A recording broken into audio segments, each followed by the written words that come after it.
નમસ્કાર. ગુજરાતનો 2300 કિલોમીટર લાંબો દરિયા કિનારો. આ દરિયામાં હજારો માછીમારો માછીમારી કરે છે. આ એ જ માછીમારો કે એક એવો નિયમ લીધો છે કે અમારી જાળમાં કોઈ પણ શાક વહેલ માછલી ફસાશે તો અમે તેને મુક્ત કરી દઈશું. અને આ જ નિયમના પ્રતાપે આ લોકોએ અત્યાર સુધીમાં હજારો માછલીઓના જીવ બચાવ્યા છે. મોરારી બાપુએ એક સંદેશો આપી પહેલ કરતા અપીલ કરી હતી અને તેને આ લોકોએ હરખથી વધાવી લીધું. અને આગામી 20 નવેમ્બરના રોજ વહેલ શાર્ક દિવસનું પણ આયોજન કરવામાં આવ્યું છે. ત્યારે આ જ વિષય પર આજે ચર્ચા કરીશું પ્રાઇમ પ્રદેશમાં.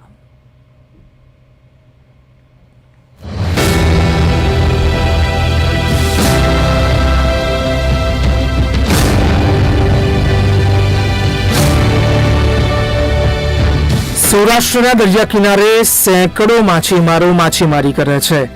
અગાઉ ઘણીવાર એવું બનતું કે શાર્ક વેલ માછલીનો પણ શિકાર કરવામાં આવતો હતો, પરંતુ વિશ્વવંદનીય સંત મોરારી બાપુએ આ માછીમારોને એક સંદેશો આપ્યો હતો અને કહ્યું હતું કે વેલ શાર્ક માછલી આપણી દીકરી બનીને આપણા દરિયામાં માવતરે આણું આવે છે.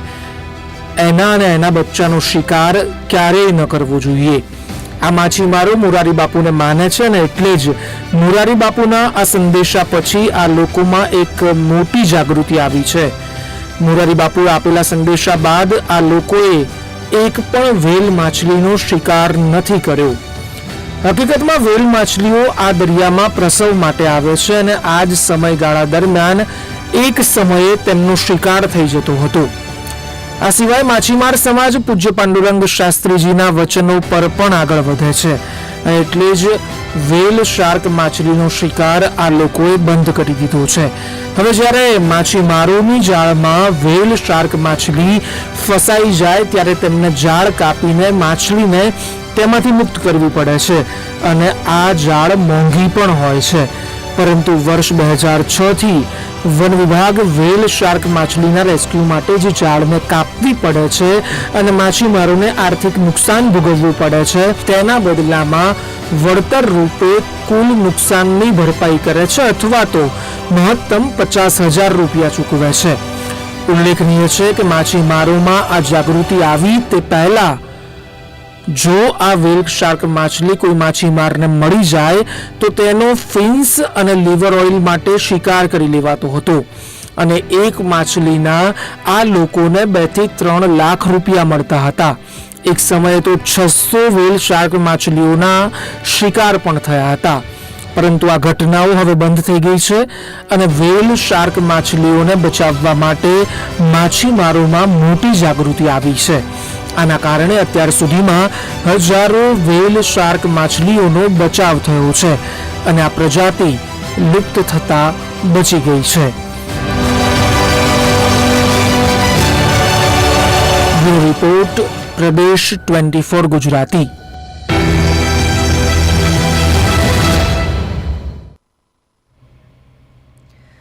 તો આ જ અંગે આપણે આજે ચર્ચા કરવાની છે અને આપણી સાથે મહેશભાઈ જોડાઈ ગયા છે. મહેશભાઈ પંડ્યા, જે પર્યાવરણ મિત્ર છે. મહેશભાઈ, આપનું સ્વાગત છે પ્રદેશ 24 ગુજરાતીમાં. મહેશભાઈ, આ શાર્ક વહેલ માછલીનું ગુજરાતમાં દરિયા સાથે કેવું કનેક્શન છે?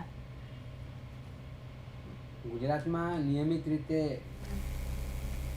વ્હેલ અને શાર્ક માછલી આવતી હોય છે અને પ્રમાણમાં મોટી હોય છે, એટલે દરિયા કિનારે ઓછી આવે છે, મધ્ય ભાગમાં વધારે રહેતી હોય છે. એટલે એનું મહત્ત્વ તો ખરું છે. અને બીજી રીતે કે આ વ્હેલ અને શાર્ક કદમાં મોટી હોવા છતાંય એ કંઈ માણસોને નુકસાન નથી કરતી, એટલે એમ શાંત પ્રકૃતિની છે અને ઘણા બધા બીજા પણ ઉપયોગો છે. અલબત્ત તેને બચાવવા જોઈએ, કારણ કે દરિયાઈ જીવસૃષ્ટિમાં આ બે મોટા જીવો જે છે, શાર્ક અને વ્હેલ, એ બહુ જ અગત્યના છે. એટલે આખી દરિયાઈ જીવસૃષ્ટિને સમતુલિત રાખવી હોય તો આ માછલીઓ બહુ જ અગત્યની છે. એની ઇકોસિસ્ટમ જેને કહીએ, પરિસરીય વાતાવરણ એના માટે જરૂરી છે. હવે ગુજરાતમાં દેશના બધા રાજ્યોમાં છે દરિયો, ના નહીં, પણ ગુજરાતમાં સૌથી મોટો દરિયા કિનારો છે, એટલે અહીંયા આવવાની શક્યતાઓ વધારે રહે, બહુ સ્વાભાવિક છે. અને કેટલાક પ્રસંગોમાં એ પ્રસવ માટે આવતી હોય દરિયા કિનારે, અને એ રીતે બહુ સાચવવી પડે, કારણ કે જો પ્રસવ જ ના થાય તો આ માછલીઓનો અંત આવે. એટલે એને જાળવવી, સાચવવી એ આપણી જવાબદારીમાં આવે. હવે તો કાયદાકીય રીતે પણ ફોરેસ્ટ ડિપાર્ટમેન્ટે આને શેડ્યુલ અનુસૂચિ પશુઓની યાદીમાં મૂકી છે, એટલે એનો શિકાર કરવો એ અપરાધ કહેવાય. પણ તેમ છતાંય બેન હું એમ કહું કે આભાર મોરારી બાપાનો કે એમણે સંદેશો તો આપ્યો, તેમ છતાંય હું માનું છું કે આપણા ગુજરાતમાં જ નહીં અન્ય જગ્યાએ પણ માછીમારો મોટાભાગે આ માછલીઓનો શિકાર એટલો બધા નહોતા કરતા, કારણ કે એમને ખબર છે કે એમનો ધંધો બી ચલાવવો હોય તો આ માછલી બહુ અગત્યની છે. એટલે અને પછી ભયમર્યાદાના લીધે અથવા તો કોઈ અકસ્માતના લીધે એ મરીને આવે દરિયા કિનારે અને એનો ઉપયોગ થાય બીજી વસ્તુ છે. પણ તેમ છતાં એક સંદેશો સારી વસ્તુ છે, અને એ તો ગુજરાતની જ વાત છે. પણ આ માછલી તો બધા દરિયાઓમાં જતી હોય છે, તેમ છતાં એક સરસ ઝુંબેશ ચાલી છે અને માછલીઓને બચાવવાનો પ્રયત્ન થઈ રહ્યો છે. હવે દરિયામાં માનો કે પકડાઈ તો ખબર પણ કેવી રીતે પડે, તેમ છતાં આ ઈમાનદાર માછીમારો છે અને એ છોડી દે છે, એને કાપવી પડે પણ ઝાડ. અલબત્ત કોમ્પેન્સેશન જરૂર મળે છે, જોઈએ એટલું નથી મળતું, એમાં પણ સરકાર પાસેથી કોમ્પેન્સેશન લેવું એટલે માથાનો દુખાવો કે અઘરું તો હોય. તેમ છતાંય માછીમારો પોતાની નૈતિક જવાબદારી સમજીને એમને કાપવી પડે ઝાડ તો કાપે છે અને એને મુક્ત કરે છે. એટલે એ રીતે માછીમારોમાં પણ સારી જાગૃતિ છે. મહેશભાઈ, તમે કીધું એ રીતે કે માછલી માટેનો જે શાર્ક માટેનો જે મેસેજ છે તે બહુ ઘણો સારો છે, અને ત્યાંના જે માછીમારો છે તેમને પણ કીધું કે અમે આ રીતે શાર્ક આવશે અમારી જાળમાં તો પણ અમે એનો શિકાર નહીં કરીએ. હવે વાત અહીંયા એ છે કે એ વાત ઘણી સાચી છે, પણ જ્યારે ગમે ત્યારે આ જે ઘણા એવા અભિયાન પ્રાણીઓ માટેના ચાલે છે, પણ ઘણીવાર આ જ પ્રાણીઓ માનવ માટે જીવના જોખમ બની જાય છે. શું કહેશો આપ? ના, એ ખરું, પણ તેમ તમે સલામતી રાખો તો હવે તો એટલે એ જ વસ્તુ કે એના માટે કોઈ એવો કાયદો હોવો જોઈએ કે જેટલો એરિયા છે એટલા કવર ન થવો જોઈએ, અથવા તો કોઈક આવી રીતે બોટિંગ કરે છે, ફિશિંગ કરે છે તો એરિયા એવો કોર્ડન કરીને રાખવો જોઈએ કે આટલાની અંદર જ કરી શકે એમ. ના, એ નાના માછીમારો તો એની આ વશમાં જ નથી આવતું. મોટા ટ્રોલરો હોય એ લોકો આનું આવું કરતા હોય છે. તેમ છતાં જે કાયદો આવ્યો છે, વન વિભાગે જે કાયદો બહાર પાડ્યો છે, વન અને પર્યાવરણ મંત્રાલય, અને 2006માં એની પર પ્રતિબંધ મૂક્યો છે અને શેડ્યુલમાં મૂક્યું છે, એનાથી ઘણો રોગ તો આવ્યો છે. તેમ છતાં માછીમારો હું એમ કહું કે સમજદારો છે, એ પોતાના ધંધા ઉપર પગ પર કુહાડી નહીં મારે. આ તો માત્ર ગુજરાતની વાત થઈ કે મોરારી બાપુએ ગુજરાતમાં સંદેશો આપ્યો અને સંદેશો ઝીલી લીધો અને એને દીકરી તરીકે સ્વીકારી, પણ અન્ય રાજ્યોમાં પણ માછીમારો સંયમ રાખે. જેમ કે બીજી વાત કરું, માનો કે કાયદો નહોતો તેમ છતાંય એથિકલ રીતે માછીમારો મે મહિનામાં માછીમારી કરવા નહોતા જતા અને ઓગસ્ટ સુધી નહોતા જતા, અને પછી એ વધારવાને જાય છે. કાયદો પછી આવ્યો કે ભાઈ આ પ્રજનન પીરિયડ છે, એટલે કારણ કે માછીમારોને ખબર છે કે પ્રજનન પીરિયડમાં તમે માછલીઓને મારી નાખશો તો આ તો એમ એવું આપણે ગુજરાતીમાં કહીએ ને કે સરસ કે ભાઈ ઈંડું આપે છે સોનાનું મરઘી, એ મરઘીને મારી નાખો તો નહીં મેળ પડે. અને એટલે માછીમારો પોતે સમજદાર છે. કાયદો નહોતો એ પહેલાં પણ એ મે મહિનાનું એન્ડ ભાગ હોય એટલે ચોમાસું શરૂઆત થવાની હોય એ વખતે એ માછીમારી કરવા નહોતા જતા, અને ઓગસ્ટ પછી શરૂ કરે છે વધામણા કરીને. એ તે એમના ઉત્સવો પણ રીતે બનેલા છે. એટલે આમાં સરકાર પણ જાગૃત થઈ છે અને માછીમારોમાં પણ જાગૃતિ થઈ છે, અને એને લીધે આ વેલ અને શાર્ક એ ઝુંબેશ સારી ચાલી છે. અને કુદરતી ક્રમ છે, એ મરવું ના મરવું એ તો કુદરતી રીતે લેખાજોખા છે, પણ કૃત્રિમ રીતે મારી નાખો તો એ નુકસાન કરતી હોય છે, અને એમાં સારો એવો બદલાવ માછીમારોમાં પણ આવ્યો છે.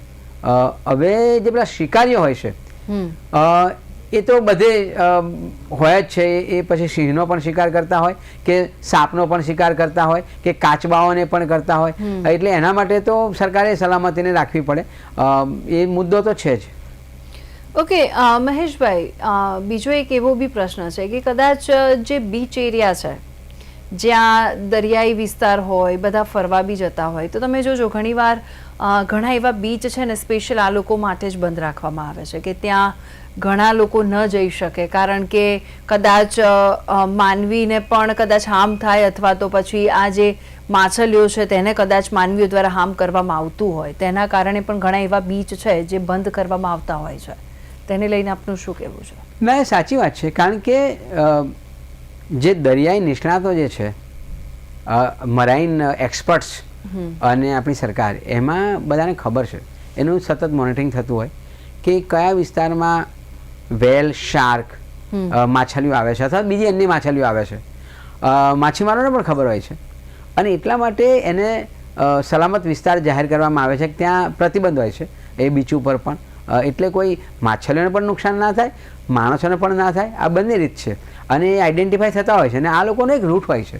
તમે જુઓ કે માર્ચ મહિનાની અમુક તારીખે જ એટલી મોટી માત્રામાં કચ્છમાં કાચબા આવતા હોય, અથવા તો તમે ચિલ્કા લેક છે ઓરિસ્સામાં, એનો ચોક્કસ તારીખ ને સમય હોય છે.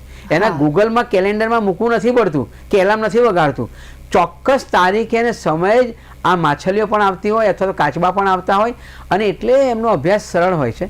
એટલે સરકાર પણ એ રીતે એની ઉપર એ વિસ્તાર જે છે એને સલામત કોર્ડન કરે છે. મહેશભાઈ, તમે વાત કરી તો એની ઉપરથી મને એક બીજી એક વાત યાદ આવી છે. ગોવાનું એક છે ને એક બીચ છે, અગોંડા બીચ.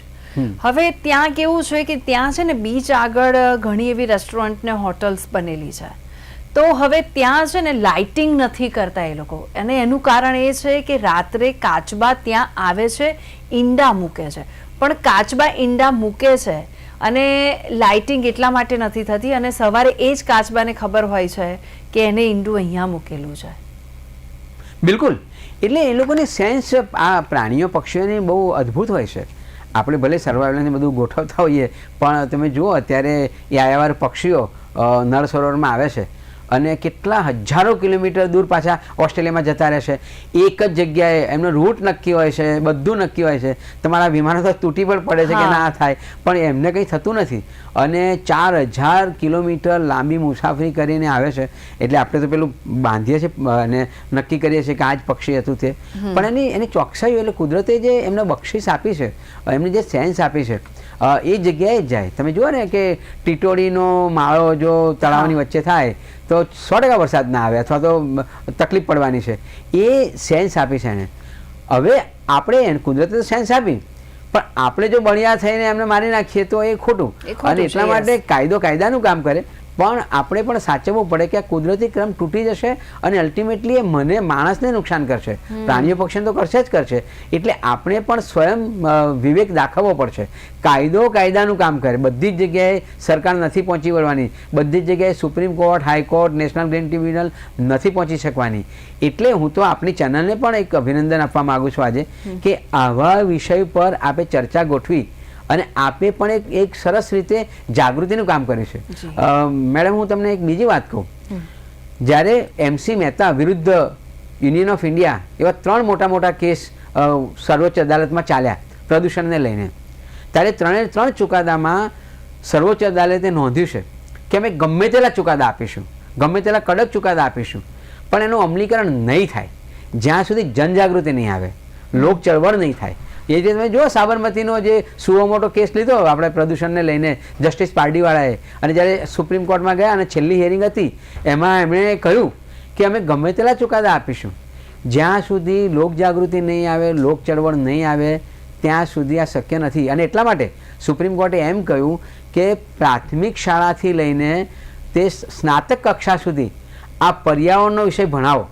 એટલે એમાં માત્ર ઝાડ બચાવો અને પાણી બચાવો એની વાત નથી, આ તમામ વસ્તુ આવી જાય. કારણ કે આ ઇકોલોજી માટે બહુ અગત્યનું છે, માનવ જીવનના અસ્તિત્વ માટે અગત્યનું છે. ને એટલા માટે આપણી ચેનલે આ સંદેશો ઝીલી લીધો છે અને આપણે આ ચર્ચા છેડી છે. એટલે આપણી ચેનલને પણ અભિનંદન. હકીકતમાં સુપ્રીમ કોર્ટનો ચુકાદો એથી આગળ જઈને કહી રહ્યો છે કે દરેક થિયેટરમાં દરેક શો શરૂ થાય પહેલાં એક સ્લાઇડ તમારે પર્યાવરણ બચાવવાની કરવાની છે.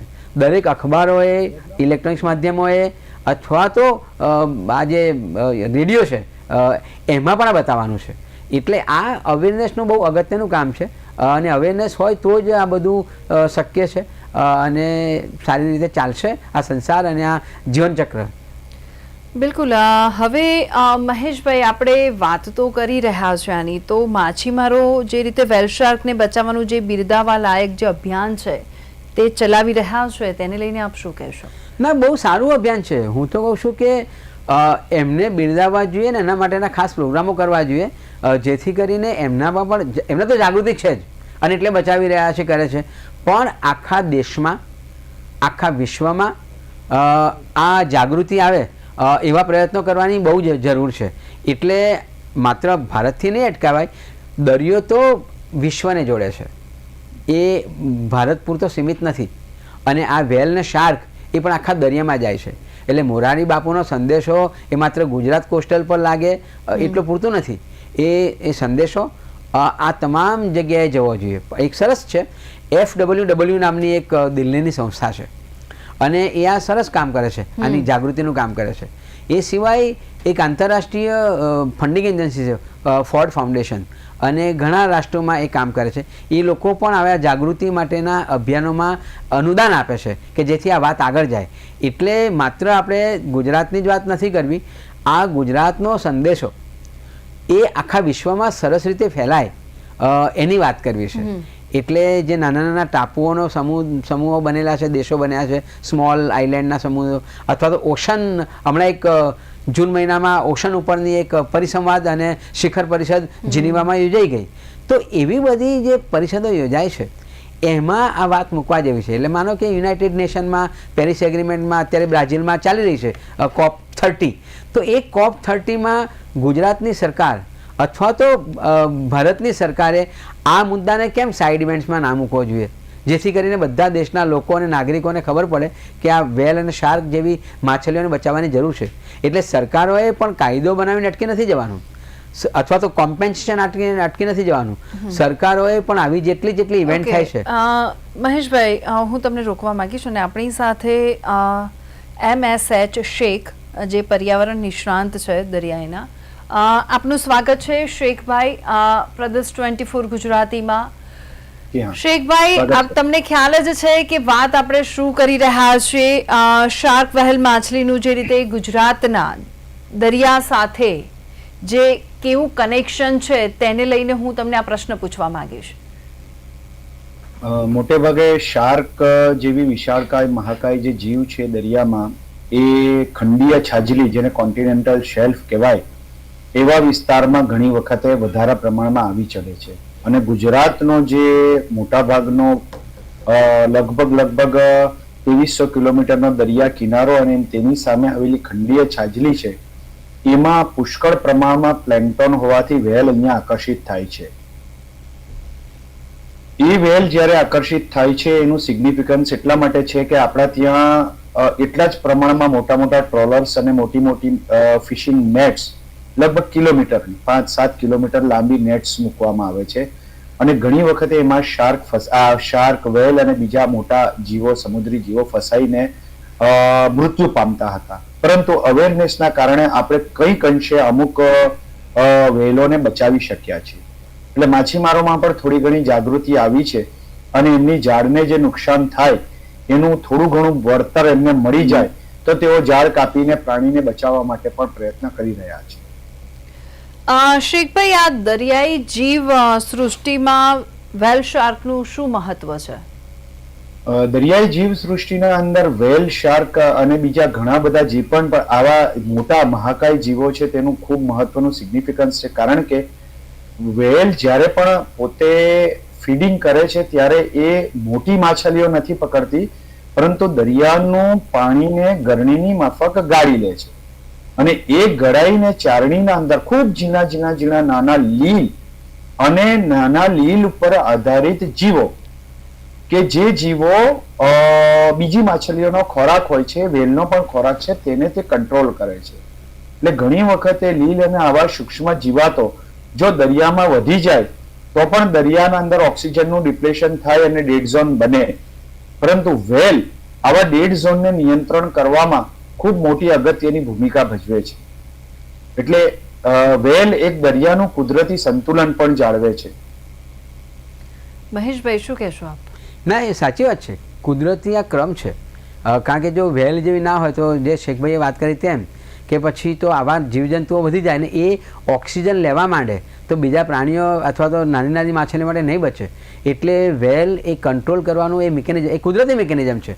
હવે એવી વેલને જો આપણે કોઈ શિકાર કરીએ અથવા તો એ થાય તો એ આખા દરિયાઈ જીવસૃષ્ટિને નુકસાન પહોંચાડે. અને એટલા માટે આ વેલ એ માત્ર એક જીવ દયા માટે બચાવવી એવું નથી, આખી દરિયાઈ જીવસૃષ્ટિને બચાવવી હોય અને નિયમન બરાબર કરવું હોય દરિયાનું, અને એટલા માટે પણ વેલને બચાવવી જોઈએ. નહીં કે આપણે દયા ભાવવાળા છીએ, પ્રેમ ભાવવાળા છીએ, હિંસા ના કરવી જોઈએ એટલા માટે, એ કારણ નથી. આ કારણ છે કે દરિયાઈ જીવસૃષ્ટિને સલામત રાખવી હોય અને માનવે પણ શાંતિથી અને સલામતીથી જીવવું હોય તો વેલને બચાવવી એ બહુ આવશ્યક છે, જે શેખભાઈ બહુ સરસ રીતે આપણને સમજાવ્યું. ઓકે, મહેશભાઈ, ગુજરાતમાં કઈ જગ્યાએ દરિયાઈ વિસ્તારોમાં આ માછલીઓ જોવા મળે છે? જો એ શેખભાઈએ સરસ વાત કરી કે ખંડીય સાજલીઓ, એટલે જેને આપણે કેમ્બે કે અખાત કે કહીએ ને એ વસ્તુઓ, એટલે એ જ્યાં જ્યાં આવા અખાતો હોય છે ત્યાં આવે છે અને ત્યાં આ જે એમણે વાત કરી ને એ પ્રકારની એને ખોરાક મળતો હોય છે, એટલે ત્યાં વધારે આવવાની શક્યતાઓ છે. અને ગુજરાત તો તમે જામનગર લઈ લો કે કચ્છ લઈ લો કે ખંભાત લઈ લો, આ બધી એવી જગ્યાઓ છે કે જ્યાં આવવાની વધારે શક્યતાઓ છે. એટલે આપણે ખાસા સલામત રહીને, જો કે અલબત્ત માછીમારોને બિરદાવવા જોઈએ. માછીમારો જે શેખભાઈ વાત કરી કે કોમ્પેન્સેશન તો મળે જ છે, પણ એ કોમ્પેન્સેશન લેવાની માથાકૂટો બહુ હોય છે અને બધું પૂરતું મળે એવું જરૂર નથી. બહુ જ મોંઘી આ એની ઝાડ આવતી હોય છે, 5 કિલોમીટર 6 કિલોમીટર લાંબી પથરાયેલી હોય છે. એટલે એવો પણ અભિયાન થવો જોઈએ કે આ માછીમારો જે બચાવે છે તો એનું સન્માન થવું જોઈએ એ રીતે. અને તો કદાચ આ મુવમેન્ટને વધારે વેગ મળે. આપણે માછીમારોને માત્ર બહુ ખરાબ રીતે જોતા હોઈએ છીએ, એની જગ્યાએ એને સન્માન મળવું જોઈએ, એને એવોર્ડથી સન્માનિત કરવા જોઈએ, તો આ ઝુંબેશ પણ આગળ ચાલશે અને આખા વિશ્વને આપણે સારી રીતે બચાવી શકીશું. શેખભાઈ, આ પ્રશ્ન ઉપર તમારું મંતવ્ય લેવાનો પ્રયત્ન કરીશું. મોટે ભાગે માછીમારોની જાળમાં જ્યારે આ અકસ્માત જ થતા છે, માછીમારો કુદરતી રીતે કે માછીમારોને પકડવા માટે નથી કરતા, તો કુદરતી રીતે જ્યારે ફસાઈ જાય છે ત્યારે માછીમારોને જે આર્થિક નુકસાન થાય છે તેની માટેની કોઈ સરકારી સ્કીમ મોટી છે નહીં. ફોરેસ્ટ ડિપાર્ટમેન્ટ કવચિત પૈસા આપે છે અને એમાં પ્રક્રિયા લાંબી છે. ફક્ત એક સરળ પ્રક્રિયા, એક નિષ્ણાંત તરીકે મારે એટલું કહેવું છે, એક સરળ પ્રક્રિયા જીપીએસ થી જે કેમેરા હોય છે, જીઓ ટેગિંગ વાળા વિડીયોઝ જો કોઈ માછીમાર ઉતારી લે અને પોતાની ફિશિંગ બોટનું રજીસ્ટ્રેશન અને ટોકન અને દરિયામાં જવાનો અને આવવાનો સમય સાથેનું ઓનલાઈન સિસ્ટમ વાળું ટ્રેકિંગ આપી દે તો એને લગભગ એક વેલ દીઠ 1 લાખ રૂપિયા જેટલું પુરસ્કાર આપવું જોઈએ. કારણ કે વેલની સંખ્યા હવે દિન પ્રતિદિન ઘટી રહી છે અને મોટા ભાગે વેલ માછલી ગુજરાતના દરિયા કિનારે એટલા માટે વધારે પણ આવે છે કારણ કે અહીંયા ખંડીય છાજલીને કારણે અને સિંધુ નદીના પૂરતા પાણી દરિયામાં આવવાના કારણે જે કચ્છનો અખાત છે તે ખૂબ જ ફર્ટાઇલ બને છે અને એમાં પુષ્કળ પ્રમાણમાં પ્લેન્ટોન્સ અને ખોરાક મળતો હોવાથી વેલ આકર્ષિત થાય છે.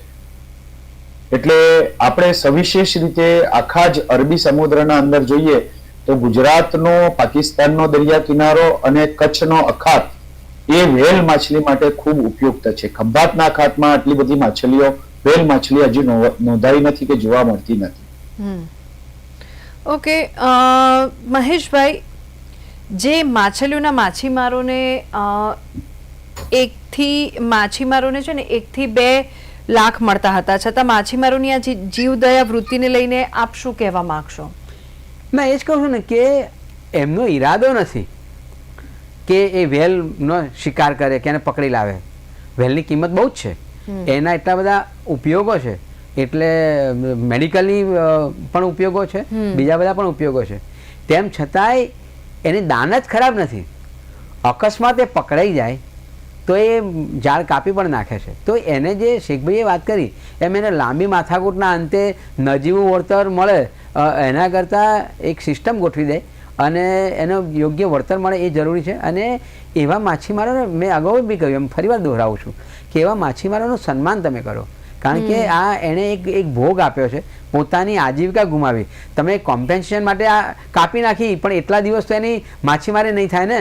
આમ બી અત્યારે આ ગ્લોબલ વોર્મિંગના લીધે માછીમારોના માછીમારી કરવાના દિવસો ઓછા થયા છે અને એવી વખતે જ્યારે આમ ઝાડ કાપી નાખે અને તો એ વખતે ફિશિંગ કરી નહીં શકે, એટલે એનો 1 મહિનો જ હશે. એટલે માત્ર ઝાડના પૈસા નહીં પણ 1 મહિનો એ ફિશિંગ કરવા ના જઈ શકો, નવી ઝાડ ના આવે ત્યાં સુધી, તો એ તમામનું વળતર જો સરકાર ચૂકવે તો પછી આ વેલ બચાવવાનો જે મુવમેન્ટ છે એને વધારે સારી રીતે વેગ મળશે અને માછીમારોને આર્થિક નુકસાન નહીં થાય તો માછીમારો પણ ઉત્સાહથી આવું એમાં ઝુંબેશમાં ભાગ લેશે. શેખભાઈ, આપ શું કહેશો આ બાબતે? સાચી વાત છે મહેશભાઈની. આ બાબતે જ્યારે વિશ્વના બીજા દેશોમાં તો વ્હેલ મારવા માટેના અભિયાનો ચાલે છે, ભલે એ પ્રતિબંધિત છે પરંતુ હાઈ સીઝ ના અંદર બેરલ કિલિંગ થાય છે, બેરલથી ફિશનો આ વેલનો શિકાર થાય છે અને આફ્રિકાના ઘણા કન્ટ્રીમાં આજે પણ આ શિકાર બેરોકટોક ચાલે છે. ત્યારે આપણા દરિયા કિનારે ને આપણા દેશમાં આપણા જળ વિસ્તારના અંદર જો આ કામ આપણે કરી રહ્યા હોય તો એ ઘણું મહત્વનું અને અગત્યનું થઈ પડે છે. બીજી વાત રહી કે માછીમારો અનાયાસે આ પકડે છે, પરંતુ માછીમારોની એક સમસ્યા એવી છે કે જો વેલ માછલી આવી જાય તો એને લાંબી ટૂંકી ઝાડ કાપવી પડે, કાપી દીધા પછી તરત એને છુટકારો નથી થઈ જતો. પછી કપાયેલી ઝાડ હોય અને દરિયાના અંદર મધ દરિયે જ્યારે તે વહેતી હોય ત્યારે પાછી ભેગી કરીને એને જોઈન્ટ કરવામાં માછીમારોના કિંમતી 5-7-10 દિવસનો સમય બગડી જાય છે, કારણ કે આટલી 5 કિલોમીટર લાંબી તરતી ઝાડને ફરીથી ભેગી કરવી બહુ મુશ્કેલ બને છે અને બધા જ મજૂરો જો લાગી પડે અને ફરીથી ઝાડને સારી કરીને તરતી કરવા જાય તો પણ એમાં 3-4 દિવસો તો ફિશિંગ બગડે છે. એટલે સરવાળે ફક્ત લાખ રૂપિયાની ઝાડનું નુકસાન નથી થતું, એનું ફિશિંગ પણ 5-7 દિવસનું બગડી જાય છે. એટલે આખી એની સાયકલ જે હોય 8 કે 10 દિવસની, એમાંથી વેલ જો આવી જાય તો એની બિચારાની લગભગ અડધાથી પોણી જેવી સાયકલ ખરાબ થઈ જાય છે. એટલે આર્થિક નુકસાન થાય છે, એનું ડીઝલ બળે છે, મજૂરોને પગાર આપવો પડે, ટંડેલનો પગાર આપવો પડે, બરફનો વ્યય થાય. આ બધી વસ્તુઓને લઈને માછીમારોને જેટલું વધારે પ્રમાણમાં આપણે વળતર આપી શકીએ એટલું માછીમાર વેલને મુક્ત કરી દેવામાં કે વેલથી થતા નુકસાન પર વધારે સચેત અને સાવચેત થઈને કામ કરશે. બિલકુલ. આપણે શેખભાઈ, મોરારી બાપુના સંદેશથી માછીમારોમાં આ જાગૃતિ આવી છે, તેને લઈને આપ શું કહેશો? હા, સાધુ સંતોનો એક સમાજ પર સારો એવો પ્રભુત્વ હોય છે, એમની વાતો સંભળાય છે, એમની ધાર્મિક વાતોનું સન્માન થાય છે. સાથે સાથે જ વિશ્વ કક્ષાએ સરકારો અને તમામ લોકો આ વેલ અને જીવજંતુઓ પ્રત્યે થોડા ઘણા સંવેદનશીલ થયા છે. હવે વેલ એક સૃષ્ટિમાં એક મહત્વનું અંગ છે. સાથે સાથે દરિયાનું પ્લાસ્ટિક પણ એટલું બધું પ્રદૂષિત થયું છે જે વેલને અસર કરે છે. વેલ પકડાઈ જવાને કારણે મરી રહી છે, એ માછીમારો થકી થઈ રહી છે, એ એક કારણ છે. પરંતુ તેના સિવાય વેલની સામે ખતરારૂપ અન્ય કારણોમાં આ પ્લાસ્ટિકનું પ્રદૂષણ ખૂબ મોટું છે. આપ જાણીને નવાઈ પામશો કે મધ દરિયે પણ પ્લાસ્ટિકના અંબાર લાગેલા છે અને અમુક જગ્યાએ તરતા કચરાના ટાપુઓ બનેલા છે. એ વેલને ક્યાંક ને ક્યાંક અસર કરી રહ્યા છે અને વેલને જીવસૃષ્ટિમાં પણ ખલેલ પાડી રહ્યા છે અને સમગ્ર જીવસૃષ્ટિને ખલેલ પાડી રહ્યા છે દરિયાઈ. એટલે માછીમારો વેલ બચાવે તો જ વેલ બચશે એવું નથી. એના ઘણા બધા પરિબળોમાં ગ્લોબલ વોર્મિંગ થઈ રહ્યું છે. ગ્લોબલ વોર્મિંગ, ક્લાઇમેટ ચેન્જના કારણે, વાવાઝોડાના કારણે આખીના આખા સમુદ્રમાં એક ચક્રવાતના લીધે 200-300 કિલોમીટર 500 કિલોમીટરનો વિસ્તાર લગભગ મહિના સુધી અસ્થિર થઈ જાય છે અને એ શાંત થતા પાછું દરિયાઈ નીચે જીવતંત્ર વિકસતા લગભગ 1.5 મહિનો થાય છે. ત્યાં માટીનું સ્તર આવી જાય છે, દરિયો દોરાશ વધી જાય છે, દરિયાના અંદર જે ટેમ્પરેચર બેરિયર જે શાંત વાતાવરણમાં હોવું જોઈએ તે આવા ચક્રવાતો વાવાઝોડાના કારણે ડિસ્ટર્બ થઈ જાય છે અને વેલને એક નિવાસસ્થાનમાં પણ તકલીફ થાય છે. તેથી સમગ્ર દ્રષ્ટિથી મોરારી બાપુએ જે અભિયાન ઉપાડ્યું છે તે બિરદાવવા લાયક છે, પણ તેમાં સરકારો, વન વિભાગ અને બીજા બધા માછીમાર સમુદાયો પણ અને ટાટા જેવી ખાનગી કંપની પણ આમાં મહત્વનું યોગદાન આપી રહી છે. કચ્છના જી શેખભાઈ અને યોગદાન મહેશભાઈ આપી રહ્યા જી બિલકુલ શેખભાઈ અને મહેશભાઈ આપનો ખૂબ ખૂબ આભાર, તમે અમારી સાથે જોડાયા અને માહિતી આપી તે બદલ. જી આભાર. તો આ સાથે જ અમારી વિશેષ રજૂઆતમાં હાલ બસ આટલું. મને રજા આપશો. નમસ્કાર.